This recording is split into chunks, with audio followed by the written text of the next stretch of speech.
And we're back like we never left. Welcome to the Confessions of a Not So Dangerous Mind podcast. I'd like to thank you all for spending some of this chilly, icy Monday with me here in New York. But once again, we're going to skip past all that promotional jazz and get right to the guts of the episode.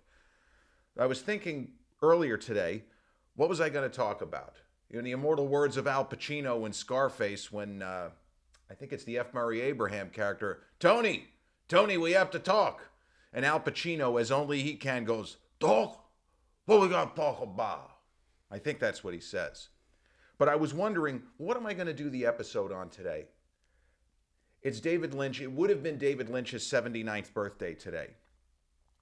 We just talked about him a couple of days ago.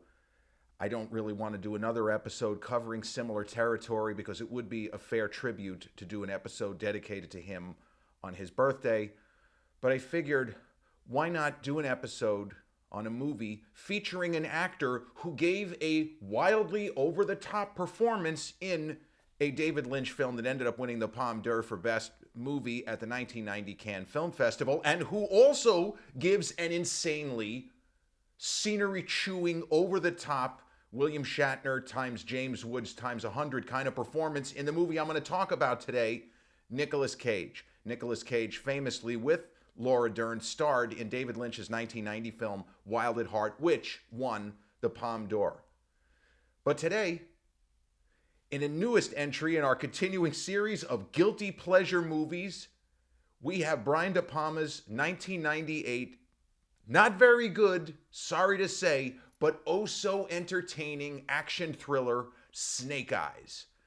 Oddly enough, the last movie that I spoke about for the Guilty Pleasure movie series has a concept where there's a little bit in common, more than a little bit, there's actually a lot in common with the Jean-Claude Van Damme 1995 film directed by Peter Hyams, Sudden Death, where Jean-Claude, JCVD, one man, not even a cop, not an FBI guy, not a former Navy SEAL, a security expert who used to play hockey, ends up at Game 6 of the 1995 Eastern Conference Finals in Pittsburgh and against a gang of highly trained mercenaries. I mean, he does a lot of Van Damage in that film. He fucking takes them all down. Spoiler alert. Snake Eyes is also set in a sports arena. And there are terrorist elements, but it's not, strictly speaking, a terrorist takeover in the same manner as Sudden Death. But in Snake Eyes, Nicolas Cage, wild-eyed for 90% of the film before he kind of turns into Jimmy Stewart in It's a Wonderful Life in the last 15 minutes, a little bit of a stretch, but we'll get to that. But he plays a New Jersey and Atlantic City, New Jersey detective named Richard Santoro, Rick Santoro, I'm Ricky, as he so eloquently puts it. He is a live wire, a wild card. Comes across like an escaped mental patient. In the immortal words of Owen Gleiberman discussing Ace Ventura, Nicolas Cage starts this movie, he seems like an escaped mental patient impersonating a game show host. That is how out of control he is. But somehow, he's a reasonably respectable cop.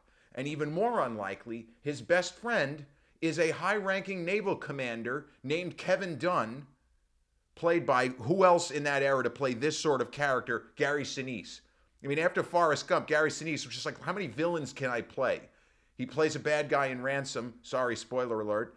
This movie, his character is not exactly honorable, and there's a few others in there during the decade. He even said, why can't I ever play the guy who gets the girl? Well, I'm sorry, Gary. Not everybody gets to play the guy who gets the girl. So Snake Eyes takes the form of a Rashomon-style thriller. Now, for those of you who don't know, Rashomon was a famous movie from the 1950s directed by the spectacular Japanese filmmaker Akira Kurosawa. And what Rashomon does is we see an event. We see an event as the audience. And we automatically assume, okay, well, this is how it went down. But then somebody else says, well, no, actually, asshole, that's not how it went down. Here's what really happened. And then another character says, no, both of you were wrong. here's what really happened. And ultimately, we have to figure out, well, what did happen? So, in the world of this film, everyone's gathered in an Atlantic City casino. Let's just say it's Caesar's Palace. It wasn't, but let's say it's Caesar's. I don't know where filmmaker Brian DePalma, I don't think he shot it at Caesar's. I don't know exactly where they shot it. But DePalma, the Hitchcock scholar, guy who held Hitchcock in higher esteem really than almost anyone who had as successful a career as he did. Speaking of Scarface, funny, I did the Al Pacino. Brian DePalma directed Scarface. That's about 15 years before Snake Eyes. So you're in the arena at a casino palace, presumably, sometime in, the 1996-97 era.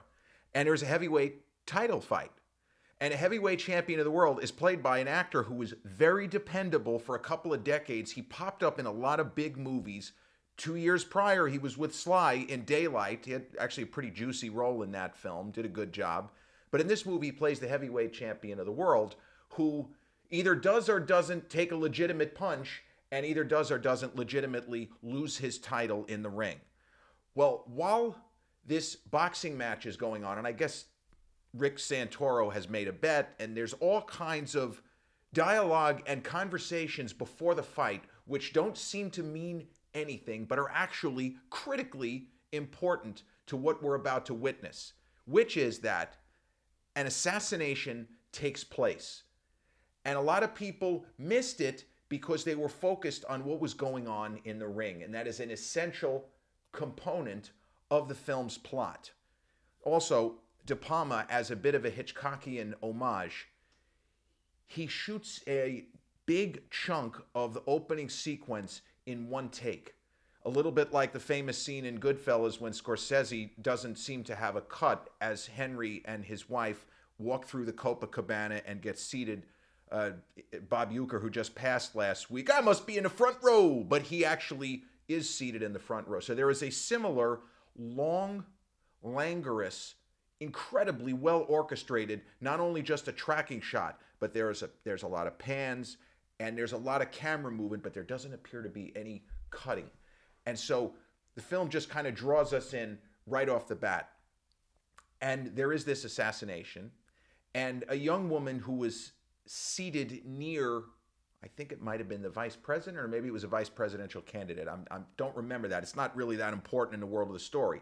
She's sitting nearby, and she kind of got hit with a bit of a blood spray. So it doesn't really matter that the torturous plot that we're presented with is not critically important. But she either knows something or she's part of the plot. We're not sure.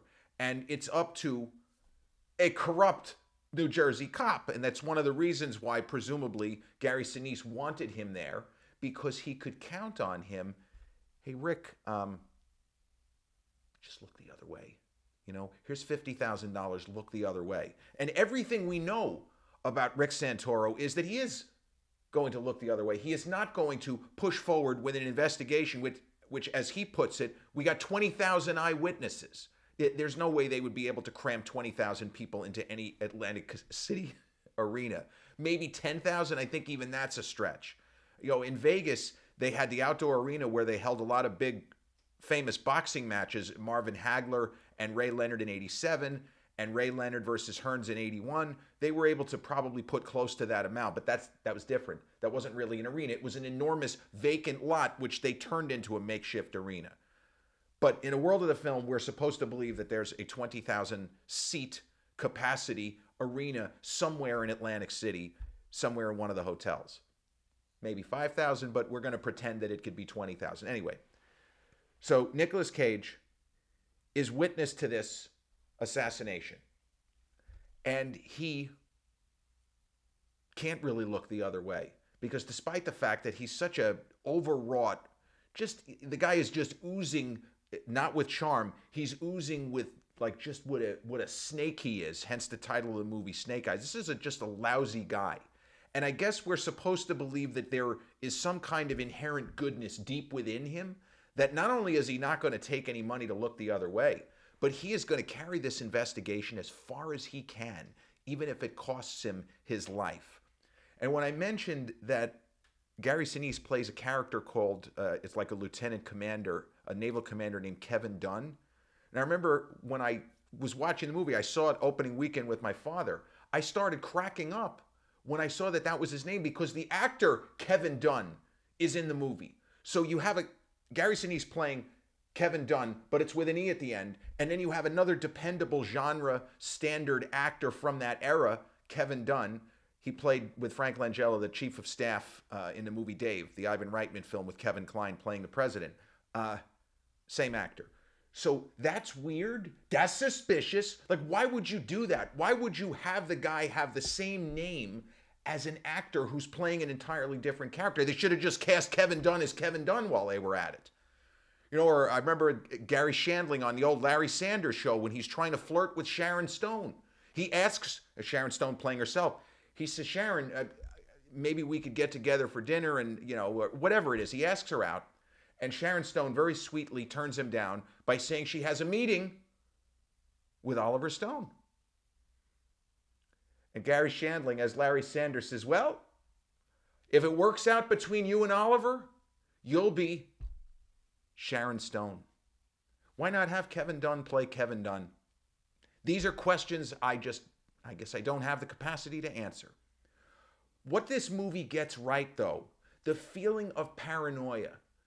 We share Rick Santoro's paranoia because we don't know which end is up. We don't know what's going on. We don't know what has happened, and we don't know who's in on it. This is one of those, for real, where some characters were not given all of the information, and maybe they would have behaved a little bit differently.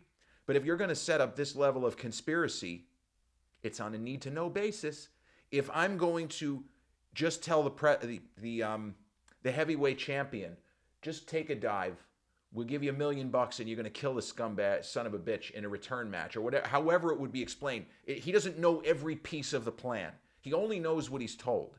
And a woman in attendance in a white dress, she only knew a little bit, if even that much. And so Cage goes forth really getting beat up and beat around an awful lot in this movie. And I don't know if it's that certain actors just like playing certain kinds of characters. Mel Gibson, for example, has been tortured in at least 5 different movies. And I feel like it can't be a coincidence. But Nicolas Cage in Face Off, he takes, and that was his previous film, I should point out, in the summer of 1997, he had Con Air and he had Face Off. And in Face Off, man, Castor Troy, well, first it's Sean Archer, whatever. I'm not going to go into that. You've seen the film if you're this far into this episode. But he gets beaten to within an inch of his life multiple occasions or shot to within an inch of his life. And in the movie The Rock, he nearly gets vaporized by a nuclear blast. So here you have Nicolas Cage, who is all alone. There might be other law enforcement. They're looking the other way. They don't give a shit. And it's up to this guy to get to the bottom of it, to figure out what's happened and not die.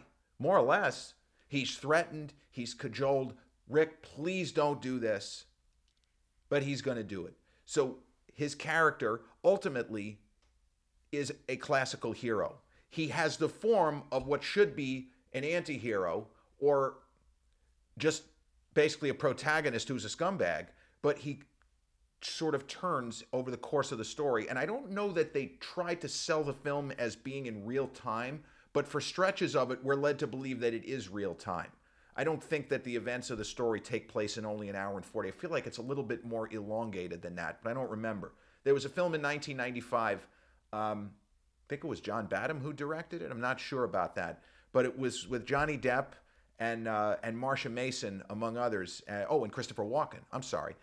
And that deals with an assassination attempt. And that movie is supposed to be in real time. That's just okay. Depp gives a decent performance. It's not the kind of role where he can really play it colorful or sink his teeth into.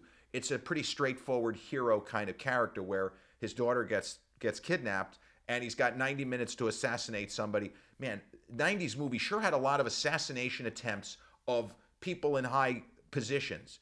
Because if you remember the movie with Bruce Willis playing a bad guy,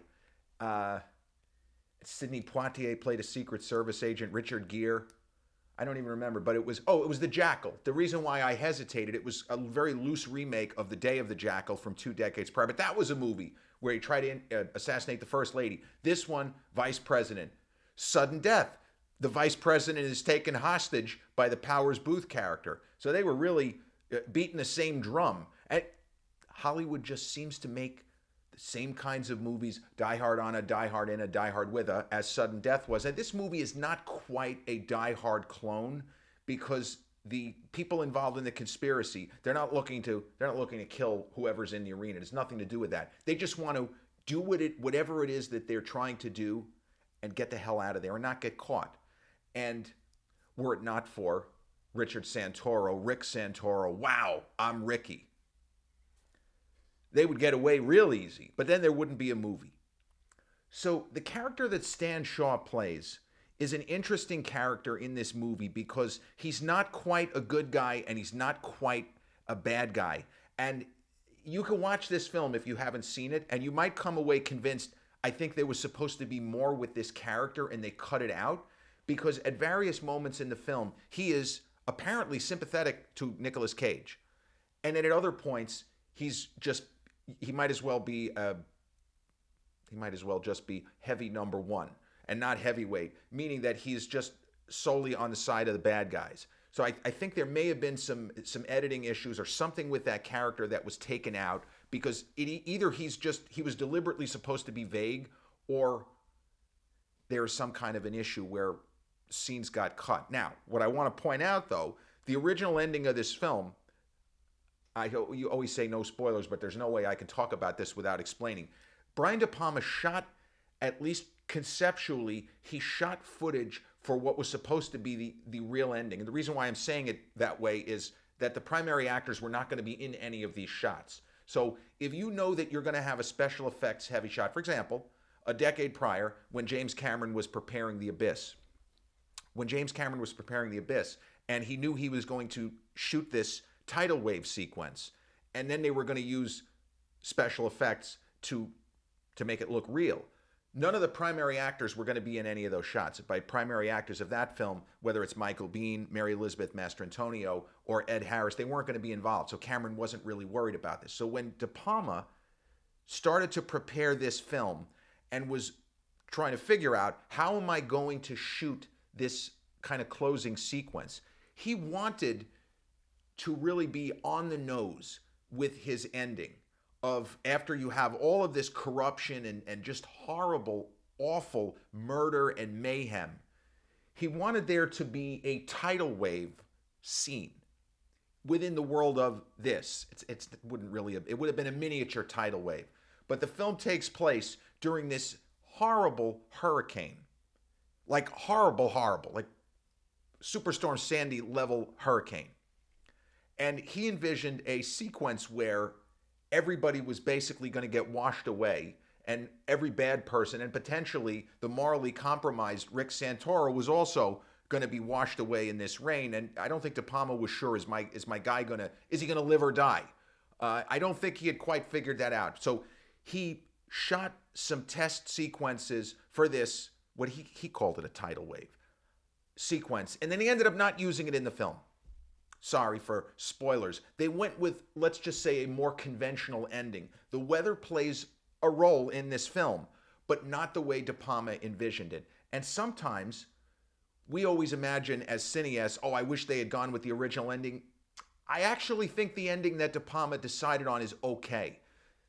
It's trying to make the movie seem more meaningful than it is.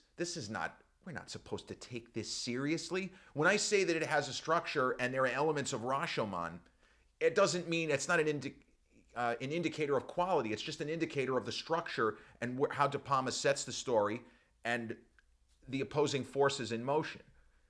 The movie is never less than entertaining. And when people talk about and think about Nicolas Cage being nuts on screen, this is one of those movies. But I feel like if he dialed it back, if he played this character in a more conventional manner, the film wouldn't be as entertaining. The fact that his eyes are so wide for the first half of the film, that he seems like a guy he's high on something. Now we would say, oh, he must be on Adderall. But I think the guy was snorting coke or something, or that's what we're led to believe. Remember, Al Pacino, speaking of Al, in the movie Heat, we don't see him do any coke in the actual, version of the film. But in later years, I'll say, yeah, this guy had to be a coke addict. We don't need to see him actually snorting coke. There's no way that this guy, that's just how he is. I feel like the character that Nicolas Cage plays in this film, he might be on multiple drugs to keep him as high as a kite. Because it doesn't feel like, he's an actor and he's acting. No, it feels like Rick Santoro is to the moon, Alice. That's how out there he is. I don't think this is just how his personality is. I think that he's got to be on something. So unfortunately, as resourceful of an actor as Gary Sinise is, he doesn't have anything to do here. It's a very limiting kind of role. And you think about what Sinise gets to do as Lieutenant Dan in Forrest Gump, supporting actor nomination. But even as Ken Mattingly in Apollo 13, he almost steals the film. His character, the real life Ken Mattingly was very heroic, and without him, Apollo 13, spoiler alert, probably doesn't make it back to Earth. But here, it's a very narrow role. And there are villainous roles where you can kind of stretch and have different shadings, as what Gary did in Ransom. Yes, the character is a bad guy, but he's able to find certain shadings in that character to make it more interesting. Because that's, as much as that's also kind of action thriller elements, there's a little bit more gray area in the movie Ransom. Snake Eyes is pretty obvious and on the nose. This is a movie we're not supposed to take this seriously. Shut your brain off at the door, go in and have a good time. And when I saw it in theaters, I did. Both my dad and I, if you'd asked us, what would you give this out of 4? I would have given it 2.5 to 3 stars out of 4. It's not good enough to even give 3 stars out of 4. But the fact that the pace never lags, and even if you're scratching your head about certain things that happen where you say, well, this is ridiculous, there are a lot of moments in this film where you say, well, this couldn't happen. Well, there's no way. You just go with it. Hollywood made a lot of these kinds of films in the 90s. Some were better than others. This movie is an exercise in style. Brian DePalma, who rarely worked as his own cinematographer, but he had very specific ideas about how to shoot certain kinds of sequences. He engages in camera trickery. He's a wizard. I would argue that he's probably the most talented filmmaker who had a big career but was never nominated for a Best Director Oscar. You want to put him and John Frankenheimer and go like this? Because I'm pretty sure that Frankenheimer was never nominated for a Best Director Oscar either. But De Palma is a virtuoso. He is a virtuoso filmmaker who unfortunately has been let down by the fact that the material wasn't as good as he was in the overwhelming majority. Now, you could argue he could have gotten a Best Director nomination for The Untouchables. Could have. He wasn't going to get a Best Director nomination for Scarface. I'm sorry, Scarface is not good. I love Al and Robert Loggia and F. Murray. I don't like that movie. I do not think that film is as great as a lot of Gen Xers. Oh, and, young boomers and boomers don't like it. I love what he does with the first Mission Impossible. I think De Palma's direction of that movie is really, really good, because that one, unlike the later films, did not have an unlimited budget. And he and Cruise worked very hard together to figure out how to stretch, in what areas should we use the maximum of the budget, and where can we kind of lean it out a little bit.